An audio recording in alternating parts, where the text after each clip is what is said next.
Olá, iremos dar início a mais uma aula. Aula essa que iremos narrar uma crônica de Nelson Rodrigues, que tem como título Delicado. Vamos começar a leitura? Primeiro, o casal teve 7 filhas. O pai, que se chamava Macário, coçava a cabeça numa exclamação única e consternada. Papagaio! Era um santo e obstinado homem. Sua utopia de namorado fora um simples e exíguo casal de filhos, um de cada sexo. Veio a primeira menina, mais outra, uma terceira, uma quarta e outro qualquer teria desistido, considerado que a vida encareceu muito. Mas seu Macário incluía entre seus defeitos o de ser teimoso. Na quinta filha, pessoas sensatas aconselharam: entrega aos pontos, que é mais negócio. Seu Macário respirou fundo. Não, nunca, nunca. Eu não sossego enquanto não tiver um filho homem. Por sorte, casara-se com a mulher, Dona Flávia, que era, acima de tudo, mãe. Sua gravidez transcorria docemente, sem enjoos, desejos, tranquila, quase eufórica. Quanto ao parto propriamente, era outro fenômeno estranhíssimo. Punha os filhos no mundo, sem um gemido, sem careta. O marido sofria mais.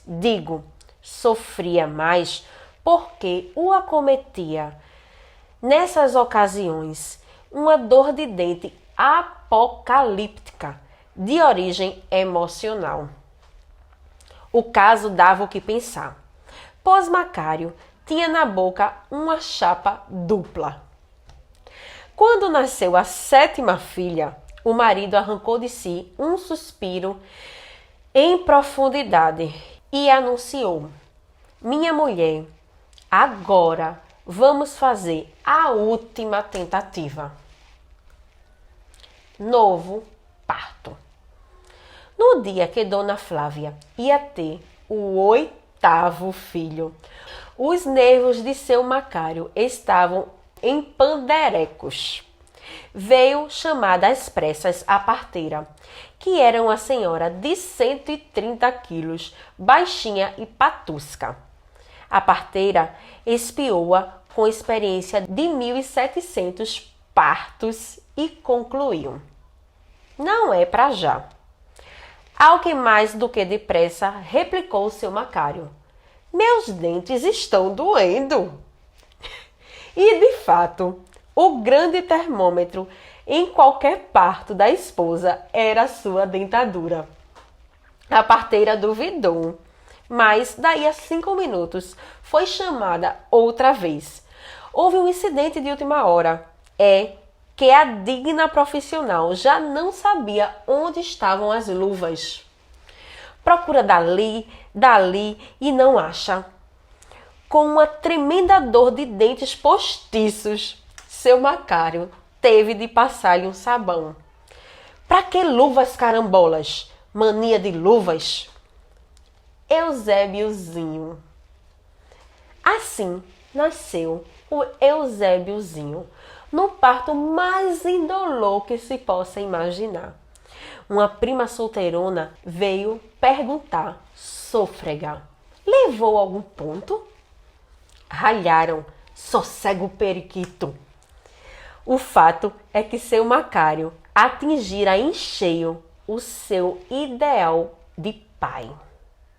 Nascido o filho e passada a dor da chapa dupla, o homem gemeu: tenho um filho homem, agora posso morrer.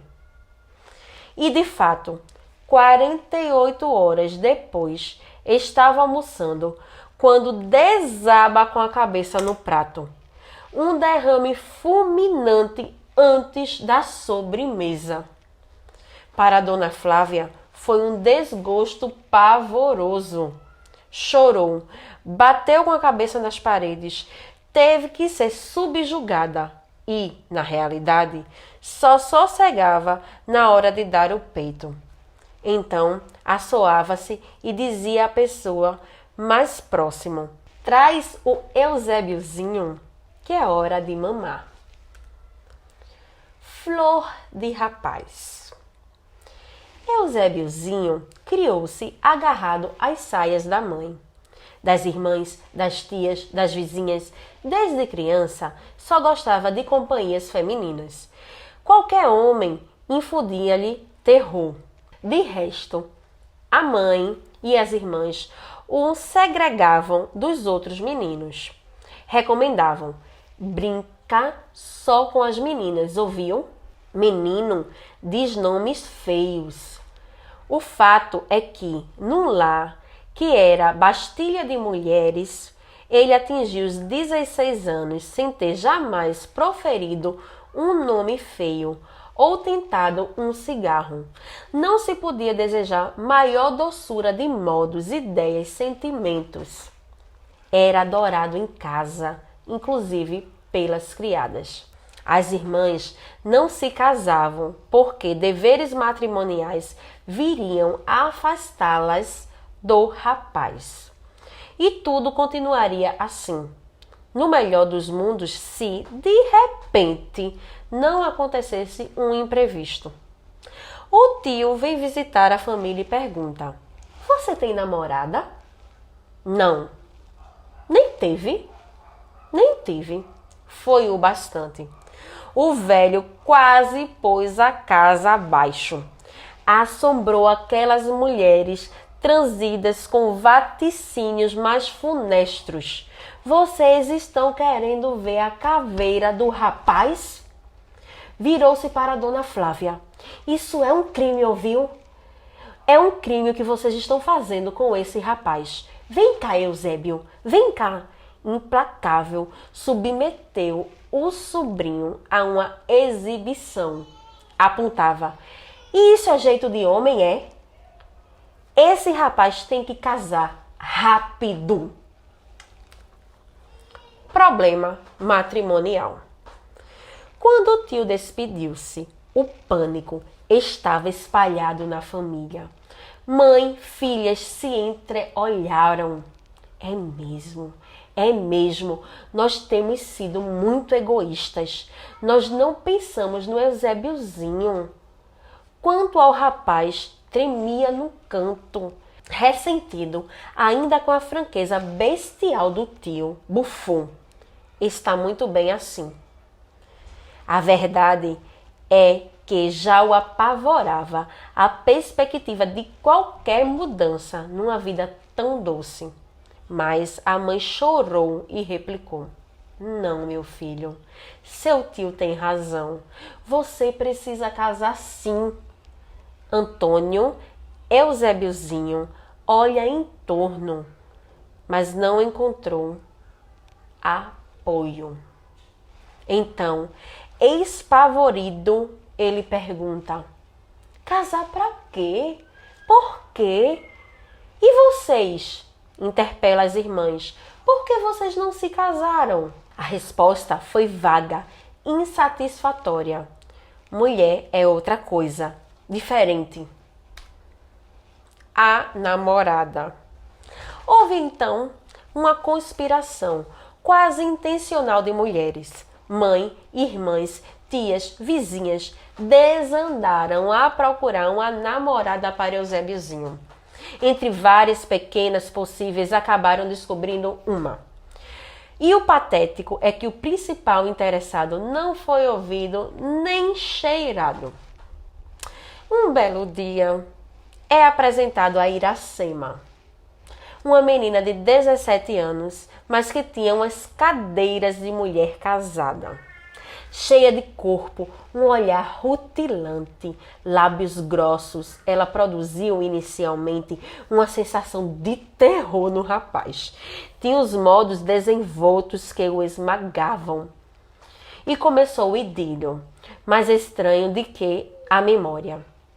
Numa sala ampla da Tijuca, os dois namoravam, mas jamais os dois ficaram sozinhos.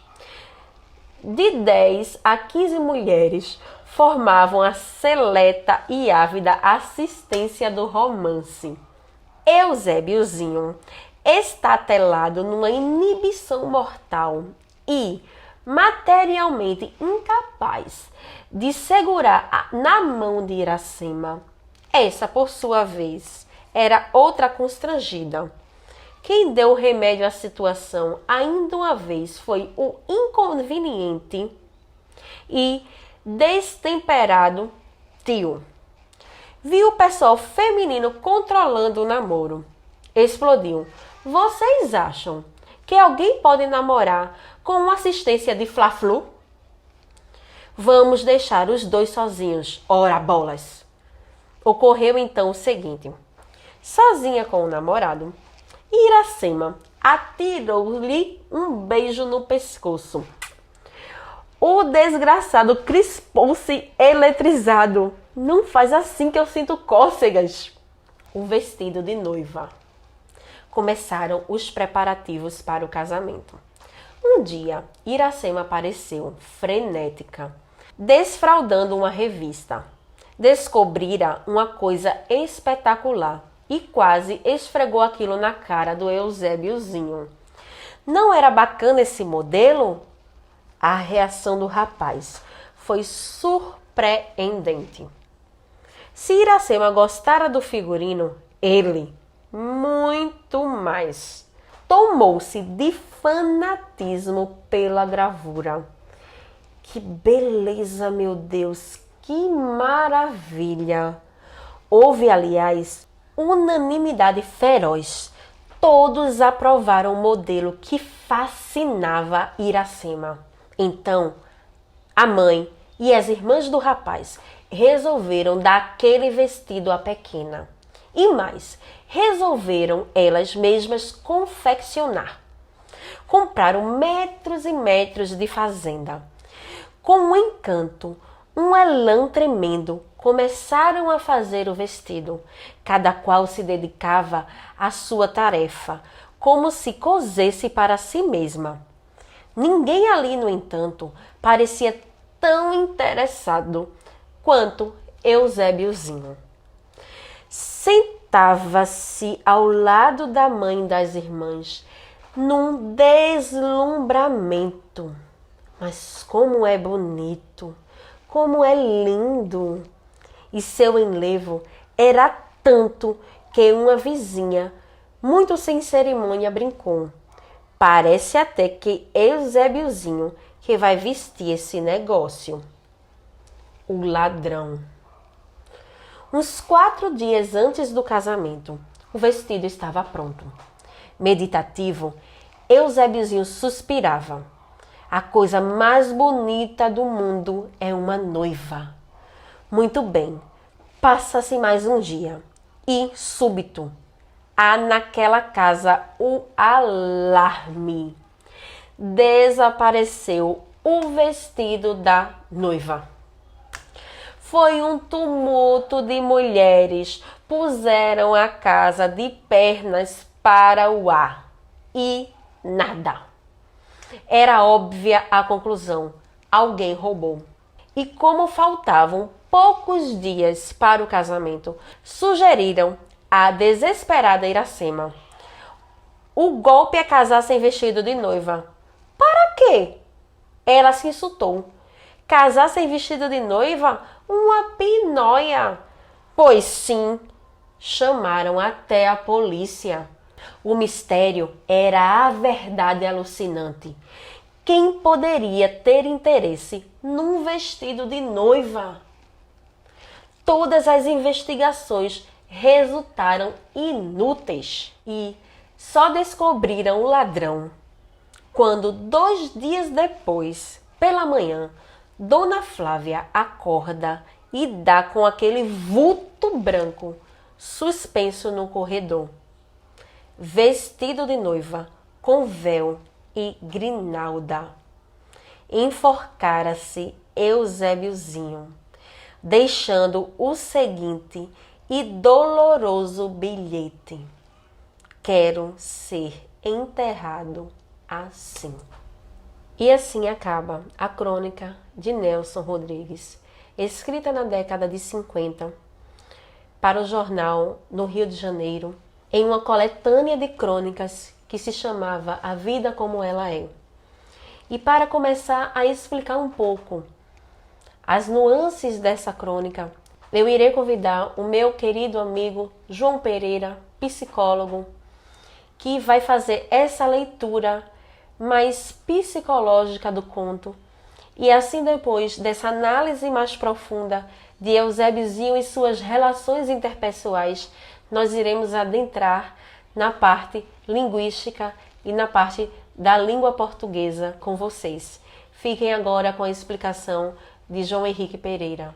Olá pessoal, tudo bom? Meu nome é João, eu sou psicólogo e fui convidado pela professora Lisandra para conversar um pouco com o viés psicológico sobre o conto de Nelson Rodrigues, Delicado. Eu acho que é importante começar com a delimitação do espaço-tempo, então de entender que era a sociedade brasileira da década de 50, 60, onde o papel do homem e da mulher eram bem definidos, aquele homem provedor, com H maiúsculo, a mulher como cuidadora da casa, do homem, dos filhos. Nesse sentido, o Macário, para o homem tradicional, a família tradicional brasileira, desejava ter filhos, do tipo, queria ter um casal, um homem e uma mulher. Quando ele só começou a ter meninas, ele, com esse desejo, ele virou uma obsessão para ter um filho, do tipo, porque o filho é questão de status e tal. Então, a partir da quarta, quinta filha, toda vez que a mulher ia parir, o Macário sentia uma dor no dente, que era bem simbólico. A gente chama isso de psicossomatização, que é quando questões emocionais, como estresse e ansiedade, refletem fisicamente no corpo. Então, com o medo, a insegurança, ele começou a psicossomatizar nos dentes. E é bem simbólico isso, pela questão do bruxismo e tal. E engraçado que o cômico que o Nelson traz é que o Macário, ele não tinha dentes, ele usava dentadura. Então, do tipo, a dor que ele sentia nos dentes era sentir por alguma coisa que ele não possuía. É como aquela coisa de saudades do que a gente não viveu, do filósofo Neymar. Então ele traz essa questão de algo que ele não viveu, que ele gostaria, de ansiedade, psicossomatização. E uma ideia também interessante de trazer é como as filhas poderiam se sentir negligenciadas, porque a partir do momento que você tem 7 filhas, mais ou menos, e você não acha suficiente, eu preciso de um outro filho, eu quero um menino, eu quero um menino, tipo, como é que se ficaria a imagem da mulher, tipo, sendo negada, sendo negligenciada e tal. Talvez essa seja uma explicação porque elas nunca casaram. Porque a figura paterna para elas era nunca suficiente, do tipo, não me basta, só um homem é suficiente e tal. Tanto que quando Eusébio nasceu, o Macário ele faleceu 48 horas depois, e o Nelson, comicamente, traz antes de experimentar, antes da sobremesa, o que implica dizer que antes de aproveitar a paternidade, antes de realmente ser pai, antes de estar ali, do tipo, só o ato de ter feito um filho, do tipo, para ele era suficiente. Aquela coisa de pai é quem faz ou pai é quem cria. Então a gente ainda vê isso muito na sociedade, mas a ideia de que para ele entendeu como missão cumprida, já fiz o meu filho, não preciso cuidar, tô nem aí, morri, igual vida de inseto. E nisso fica a Dona Flávia, que é a esposa do Sr. Macário, mãe de Eusébio, com uma falta, completamente desolada e tudo, e ela só consegue preencher essa falta com uma amamentação, com o cuidado que tem na criança, mais uma vez remetendo à questão do papel feminino, da relação de cuidado e tal. Aqui tem duas coisas completamente bem interessantes, especificamente sobre a psicologia, que eu gostaria de trazer, que é identificação primordial e a foraclusão, que é a ausência paterna. Nesse sentido, uma ausência pode ser uma ausência real ou uma ausência simbólica, alguém que exerce a função do pai. Mas esses dois conceitos são interessantes para a gente trabalhar. A identificação primordial e a foraclusão. Dizia eu que na aritmética... Não, peraí, essa professora Girafales. A ideia da identificação primordial, do tipo, é quando a criança ela começa a se identificar como sujeito, ela começa a diferenciar quem sou eu e quem é o outro. E essa identificação primordial, ela nada mais é de quando ela se identifica com alguém com algum tipo de pessoa, de papel social, e essa cria uma impressão dentro dela e a partir disso ela começa a enxergar o mundo. Então a identificação que Eusébio traz, até pela questão da ausência paterna, é uma identificação com o universo feminino, uma identificação com a mãe, com as irmãs. A identificação com o feminino nada tem a ver com afetividade, tá? Do tipo, isso é projeção sua.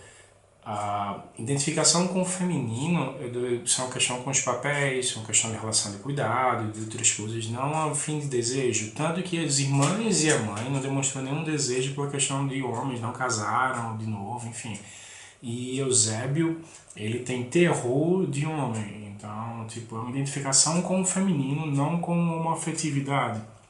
Então, nesse sentido, sem a ausência, com a ausência do pai, sem a presença do pai, mesmo simbólica, e aqui não é um pai real, a ideia é que isso é um pai, que é alguém que exerça a função do pai. Quando Lacan e Freud trazem essa questão de alguém que exerça a função de pai, é alguém que interdite, que é alguém que venha castrar, que venha impor regras. Se você lembrar que a mãe estava muito satisfeita com a relação, só se sentia bem ao amamentar o filho, a relação que eles tinham era completa. Ele estava numa relação super confortável, e ele traz isso também no conto. Estava super confortável, sendo amamentado, sendo o desejo da mãe, e a mãe também teve aquela falta preenchida, então aquela relação estava completa, 100% fechada, ninguém solta a mão de ninguém. Então, tipo, estavam satisfeitos. Para dar uma normalidade à situação, Freud e Lacan traz 3 estágios, que é essa relação mãe-bebê, a interdição do pai, que é o segundo estágio, que aí a criança começa a perceber que existe alguém fora dessa relação, e que vai dizer, ó, isso aqui não pode, não, isso aqui não, vamos dividir a mãe e a minha também, pai. Do tipo, vamos aqui fazer essa divisão, pá, a criança, obviamente eu não quero, que eu tô bem aqui. Aí começa essa briga, essa confusão. E para gerar normalidade, a criança ela precisa perceber que o mundo existe regras, que existe a outra forma, não é só prazer, não é só o desejo. Então existem regras, em alguns momentos você vai conseguir atender seu desejo, mas nem todos, porque o mundo existe regras. O pai, nesse sentido, é para impor as regras e impor como o mundo funciona. Então, isso é considerado a normalidade, que é a parte neurótica, tipo a neurose. Quando a criança ela fica presa só na relação primária, que é a relação de mãe e bebê, essa relação ela é considerada de psicose, onde a criança pensa que é o desejo da mãe, que é tudo que a mãe precisa. A criança se sente especial, o que é diferente do seu ex-namorado mimado, isso é outra situação. Mas a criança ela se sente do tipo completamente especial, se sente como falo, como eu sou o desejo de alguém, eu sou, isso me basta, enfim. E a psicose não tem a ver com loucura, tá? A psicose ela tem a ver com a estrutura do seu pensamento ser voltada muito mais para o desejo, eu desejo, eu quero, eu vou, do que necessariamente uma loucura, do tipo, a psicose seria você depositar todos os seus desejos, a sua esperança em uma única coisa, ficar preso por uma única coisa. Então, mais ou menos, a psicose, ele vê o mundo de forma diferente. Ele vê o mundo de forma de desejo. Eu quero, eu vou e acabou, tá ligado? Do tipo, isso não implica dizer loucura. Ele pode até conviver socialmente bem, mas a ideia de depositar todo o desejo, de achar que uma única coisa vai suprir toda a falta que ele tem, isso é muito simbólico da psicose. E o que traz bem interessante essa parte também é quando o tio entra nessa relação, como eu falei da questão da castração, que a castração é importante para a gente entender como funcionam as regras sociais, como funciona o mundo. O tio, como entra como uma figura paterna, o único homem, tirando o Macário da relação, que entra para dizer essa situação não pode ficar assim e tal, precisando modificar. Então ele entra como um castrador, como alguém que vem colocar outras regras, como papéis sociais e tal. E isso gera todo um desconforto, que é o desconforto natural da relação. Eu estou muito bem nessa situação aqui, eu não quero sair dessa. O tio entra como um interventor, alguém que vai colocar as regras. E isso gera toda essa questão onde o Eusébio não aceita e não quer aceitar, obviamente. Quando ele encontra a namorada, quando alguém encontra, quando o pessoal, o grupo encontra a namorada para ele se sente inibido, não quer uma pessoa a outra, é estranho. Do tipo, ele, mais uma vez, não entra a questão da homoafetividade, é só uma pessoa outra estranha dentro da relação que já estava completa, que é a relação dele com a mãe e com as irmãs. Não precisava, não cabia mais ninguém, já estava ali fechadinho, pai. Então, quando alguém entra, quando é nessa relação, gera todo um desconforto e gera essa frustração e tal. E essa frustração ela não pode ser resolvida, porque o objeto da frustração ele não está ali, ele não é, ele é real, mas o dano ele é imaginário. Isso é um pouquinho mais complicado de explicar, né? Mas aí, enfim, do tipo, quando ele se encontra perdido nessa frustração, ele tem que modificar o objeto de desejo dele, que antes era a relação da mãe com a irmã, ele modifica essa relação para uma outra coisa, que é o vestido. Então ele projeta todos os desejos, ele coloca todas as fichas de desejo em uma única outra coisa, que é o vestido. Quando eu falei quando ele tem identificação com o feminino, se você imaginar na época dos anos 50, 60, o desejo da maioria das mulheres era o casamento, e o ápice da vida da mulher era encontrar o casamento, vestido de noiva, festa para ela e tal. Mesmo que você não desejasse como mulher o casamento, a família gostaria que você casasse. Isso mostra mais uma disfunção familiar, onde nenhuma das 7 irmãs casaram. Então, o vestido de noiva, o ser noiva, o casar, era o ápice da vida feminina. Então, o Eusébio viu aquilo como uma oportunidade de colocar todos os desejos. Que lindo, fascinado com isso. Então, por não entender a vida da mesma forma que os outros entendem, do tipo, por estar fechado na psicose, do tipo de ter mais a questão do desejo, ele entendeu que ele não poderia ter aquele vestido de noiva na forma como as mulheres teriam, porque as pessoas colocavam ele, você é homem, não pode fazer isso, olha esse comportamento, e o tio como interventor. Então a única forma que ele encontrou, do tipo, isso não gerou sofrimento, isso não gerou, isso até pelo contrário, gerou um preparo dele, tipo a ideia de um rito, gerou toda uma entrega. Foi quando ele roubou colocou o vestido, e o conto ele traz, colocou o vestido com véu e grinalda, tipo, completo, e um bilhete, eu quero ser enterrado assim. E isso dizia que era tipo, já estou completo, estou feliz, encontrei aquilo que me bastava. Do tipo, não na ideia de sofrimento. O sofrimento ele veio com a castração, com a tentativa de castração, com a intervenção do tio. Mas ele encontrou o vestido de noiva, o depósito da realização total como uma mulher, com o feminino. Isso a gente pode pensar em duas situações. Como a dificuldade que a gente tem no social, nos papéis de masculino, papel de homem, de mulher, influenciam e geram consequências gravíssimas no nosso comportamento, onde mulheres podem ser negligenciadas só pelo fato de ser mulheres, onde um homem precisa também assumir um papel social a qual às vezes ele não pertence, às vezes a qual ele não se identifica, e é forçado violentamente a assumir determinado tipo de posturas. Claro que são contos, ou esta ideia de um conto, de uma história, é a identificação. Cada um se identifica da forma que é e da forma que projete seus preconceitos e tal. Tanto que o texto ele traz o título é delicado, muita gente associa isso a Eusébio, e delicado ele pode ser a situação. Então, a ideia do texto ele pode revelar muito mais do seu preconceito, muito mais das suas dificuldades de entender sobre as relações, papéis sociais, do que necessariamente a ideia do autor. Então, isso aqui é você projetando seus desejos. Em nenhum momento foi falado de uma afetividade, mas é sempre comentado nas redes sociais e tal. Mas é bem interessante. Eu espero que vocês tenham entendido, pelo menos um pouco. Se não, eu posso fazer alguns outros vídeos. Deixe um comentário aqui para que eu possa responder depois, caso tenha alguma dúvida. É muito difícil, tipo, reduzir isso, que é um semestre de disciplina em alguns minutos. Mas se você entendeu, massa. Qualquer coisa, entre em contato, ok? Segue aí com Lisandra. Fui! Voltando agora, depois dessa explicação tão rica, tão coerente, eu queria partir do princípio com vocês que Eusébiozinho, uma flor de menino, uma flor de rapaz, que foi a primeira temática elaborada por Nelson Rodrigues em sua coletânea Vida Como Ela É, na década de 50, ele vai justamente, como muito belamente João Henrique coloca, desconstruir essa visão que aquela sociedade do século XX já tinha, né? Machista. O homem precisava ser aquele homem másculo, o homem não podia ter características mais doces, mais delicadas, por isso o delicado. Por isso essa flor de menino que não andava com outros meninos, que chamava palavrão, por exemplo, que tinha o costume das mulheres,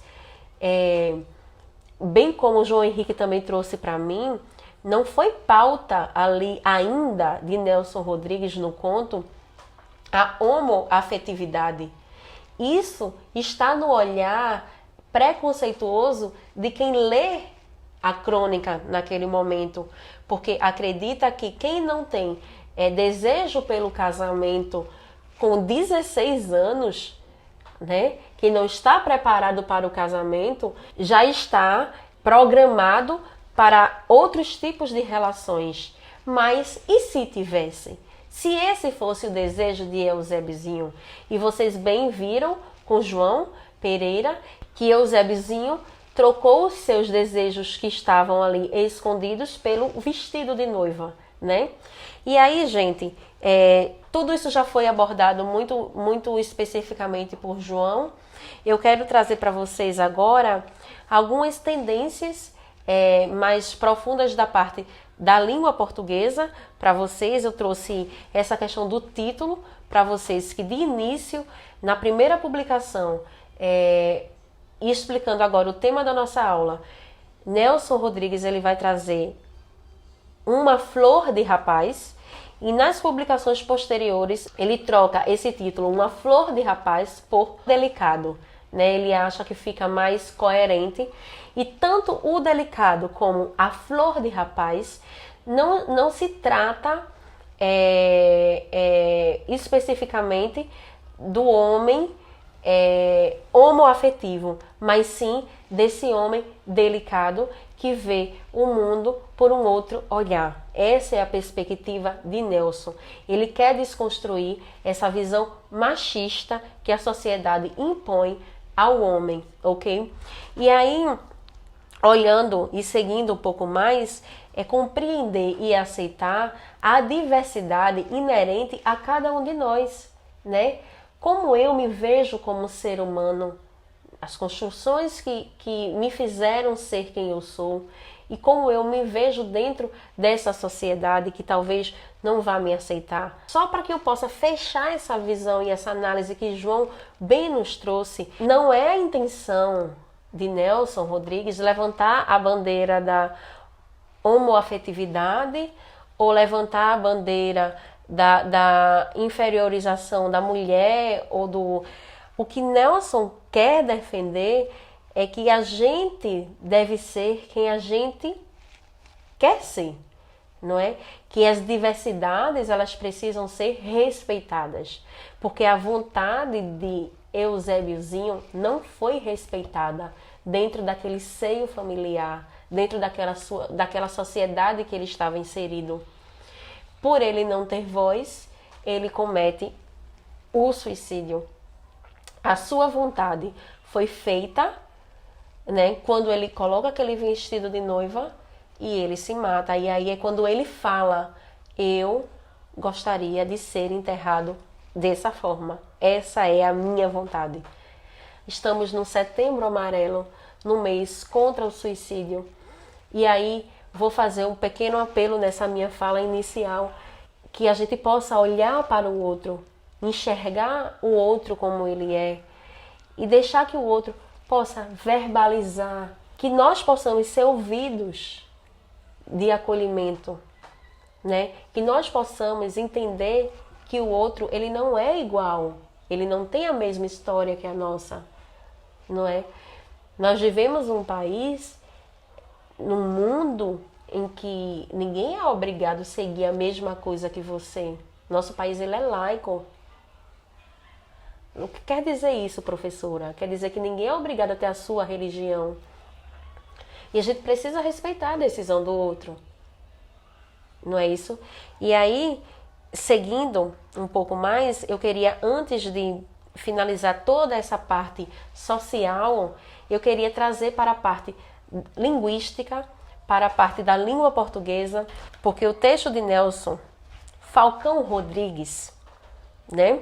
Escritor, dramaturgo, jornalista, reconhecido por essas 3 funções, né?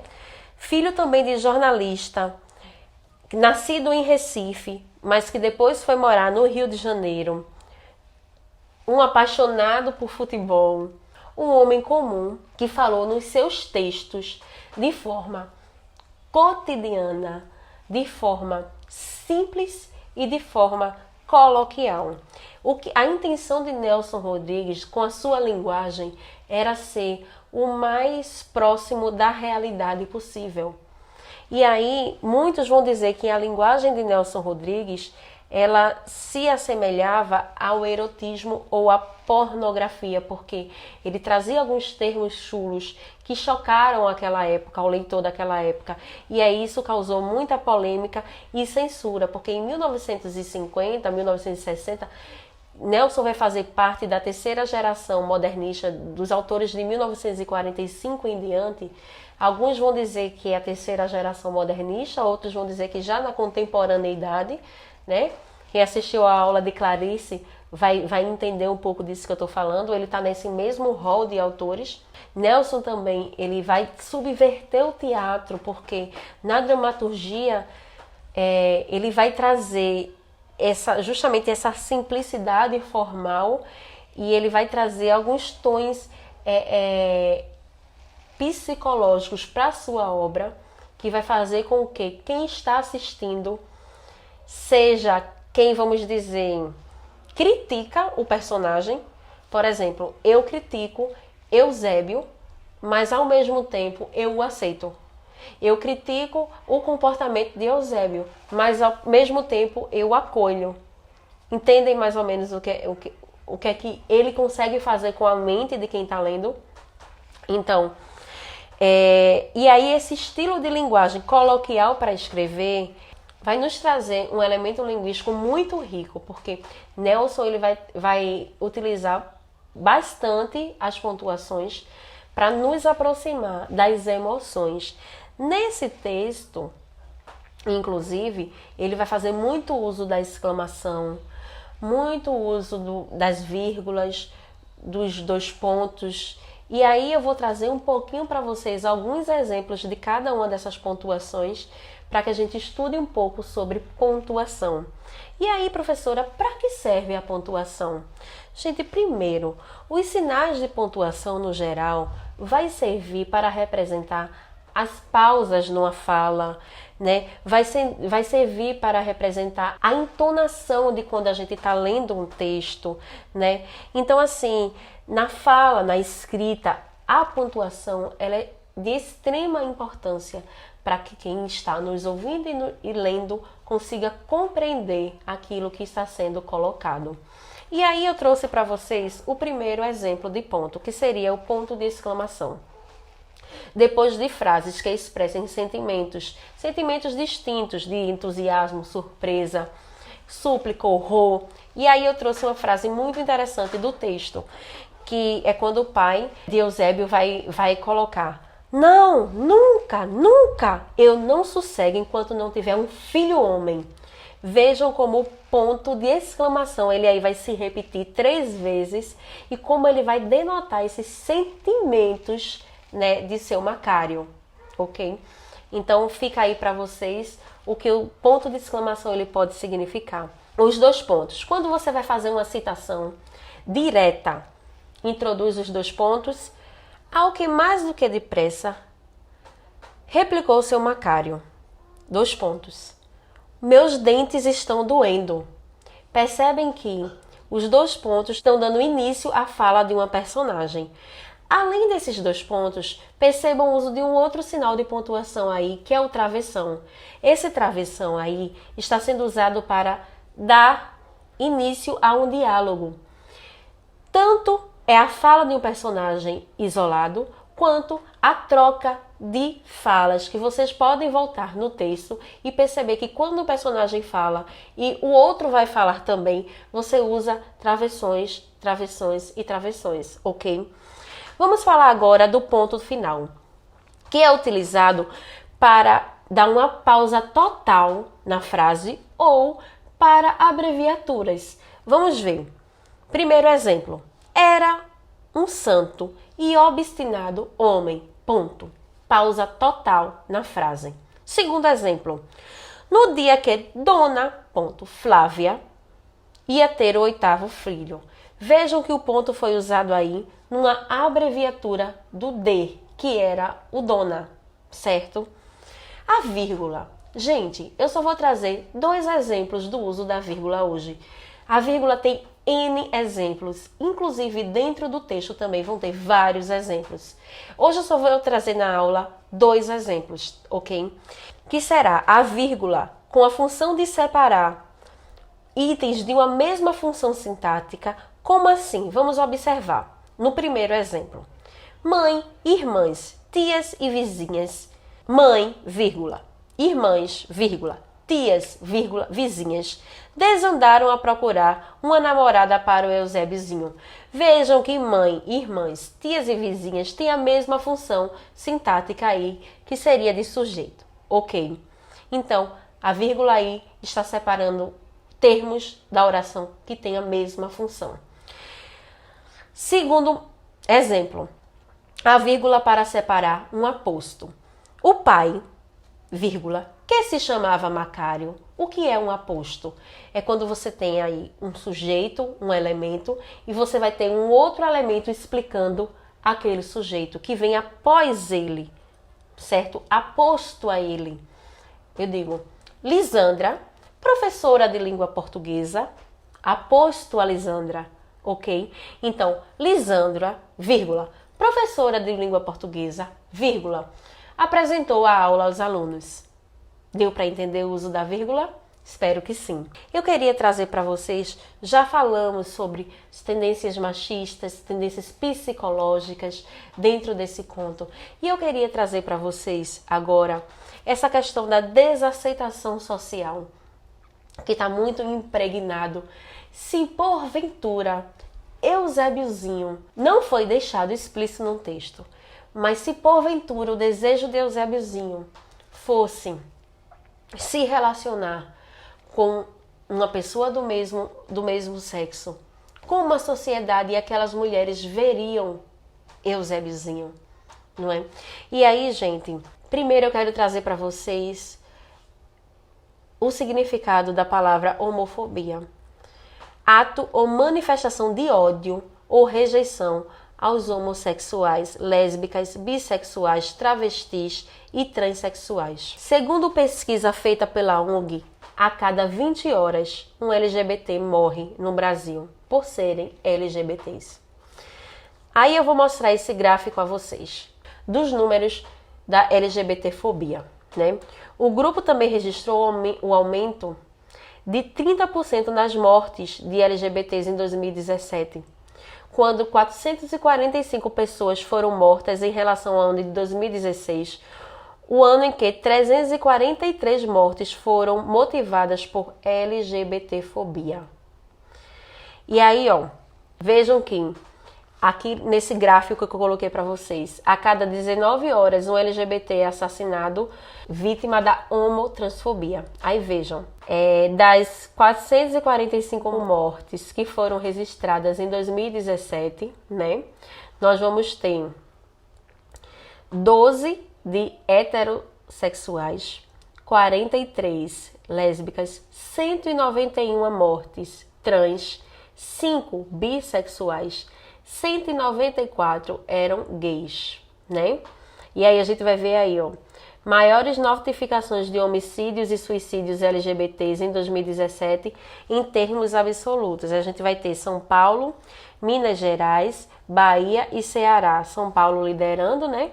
A gente vai ter do ladinho aqui as idades, né? Menores de 18, 41%. De 18 a 25 anos, 32%, e de 26 a 40 anos, 5,7%. Vejam que os adolescentes são os mais vitimados, né? Estou trazendo isso aqui para que a gente possa debater sobre o quê? Por que os números são tão altos ainda de mortes, de pessoas que assumem ser lésbicas, gays, ou trans, ou bissexuais? Por quê? Porque as pessoas não podem ter escolhas dentro do nosso país. A gente precisa começar a analisar tais coisas. O que eu quero trazer para vocês também é que a LGBTfobia vai muito além da violência física. Ela também é uma violência psicológica. Dados que foram obtidos através de denúncias recebidas pelo Disque 100, né? Iniciativa do Ministério dos Direitos Humanos, mostram que as denúncias a respeito da violência psicológica, elas são muito altas, né? E que essa categoria inclui a ameaça, a humilhação e o bullying. E aí vale lembrar também que o bullying dentro das salas de aula vem aumentado muito, né? Os LGBTs estudantes relatam que eles faltam à aula pelo menos uma vez no mês por sofrerem bullying por conta da sua opção sexual. E aí eu gostaria de trazer para vocês um gráfico, né? Mais um, mostrando para vocês que 73% dos e das estudantes LGBT já relataram terem sido agredidos verbalmente, 36% dos e das estudantes LGBT já relataram terem sido agredidos fisicamente e 58,9% dos alunos que sofreram agressão verbal constantemente faltam aula pelo menos uma vez ao mês. E aí isso indica talvez a falta de preparo do profissional de sala de aula também. Precisamos olhar para nós como professores, como profissionais, que precisamos estar sempre em debate sobre o tema em sala de aula, para que haja respeito ao próximo acima de tudo, ok? Para terminar a nossa aula de hoje, eu gostaria de trazer para vocês uma frase de Nelson Rodrigues, do cronista, do dramaturgo, do jornalista, da nossa aula de hoje. E ele vai dizer assim: a maioria das pessoas imagina que o importante no diálogo é a palavra. Engano. O importante é a pausa. É na pausa que duas pessoas se entendem e entram em comunhão. Nelson Rodrigues. Eu desafio você a, depois dessa aula de hoje, a fazer uma pausa. Antes de falar, antes de botar para fora qualquer julgamento sobre Eusébiozinho ou sobre qualquer outra pessoa, dê uma pausa para depois dialogar. Uma pausa para pensar que lugar nós temos nesse mundo, que lugar nós ocupamos, que lugar nós precisamos estar para entender a importância da fala, do diálogo. É importante falar sim, mas é importante estar pronto para ouvir. No mês de Setembro Amarelo, eu convido a você a ser ouvinte. Ouvinte da dor do outro. Ouvinte da história do outro. Ouvinte para, quem sabe, assim sempre nós possamos estar nos humanizando e olhando uns para os outros com mais empatia e amor. Em tempos de pandemia, um sopro de poesia. Até a próxima aula.